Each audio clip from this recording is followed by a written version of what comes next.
dans un sketch hilarant, les inconnus singent des chroniqueurs de télévision qui ponctuent leurs insinuations médisantes sur des personnalités d'un refrain faussement discret. « Cela ne nous regarde pas ».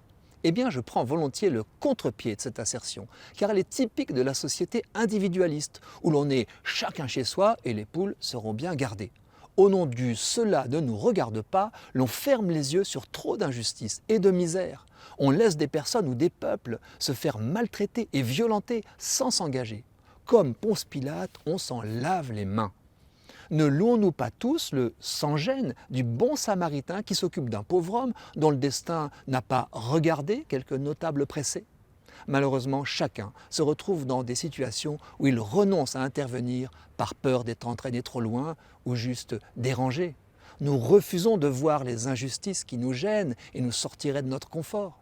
Comme tant d'autres, je garde trop souvent l'œil rivé sur mon portable qui fait alors écran entre ma conscience et son appel. Alors, action.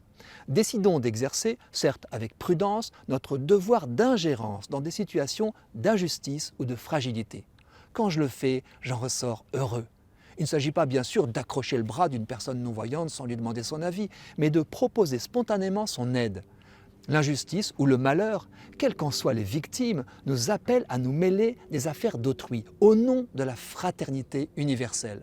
Cela demande parfois du culot, mais offre beaucoup de gratification. Un jour, j'ai lancé à une femme qui ouvrait près de moi la portière de sa voiture en soufflant « Vous soupirez, vous ?» Déclenchement d'une jolie conversation. Elle sortait de sa visite quotidienne, dans une chambre d'EHPAD, à son mari, dont elle se désolait du mauvais moral. J'ai pu louer sa fidélité. Alors que j'avais à peine parlé, elle m'a confié que cette conversation qui ne m'avait rien coûté lui avait fait beaucoup de bien. Je plaide même pour l'intervention sans autre objet que d'entrer en relation. Un jour que j'étais d'humeur badine, moins enfermé sur moi-même que d'habitude, j'ai fait 3 rencontres gratuites grâce à de petits mots d'entrée en matière pas trop intrusifs. À un homme âgé qui s'asseyait près de moi dans le métro, j'ai juste dit « ça fait du bien de s'asseoir, non ?» Et voilà qu'en l'espace de 5 minutes, nous avons échangé sur de multiples sujets. Il déplorait qu'on ne puisse se saluer dans les transports en commun. Nous avions les mêmes attaches géographiques du côté de Toulon. Il était monté s'occuper de ses petits-enfants. Nous étions tous les deux d'heureux grands-pères. Soudain, sa vie croisait la mienne et me regardait. Toute personne est un monde à découvrir. Pour contester nos engagements sur les questions de société, nos contradicteurs clament régulièrement « chacun sa vie » ou « chacun sa vérité ». Ils nous exhortent à nous occuper de nos affaires puisque telle ou telle réforme, prétendent-ils, ne nous enlève rien.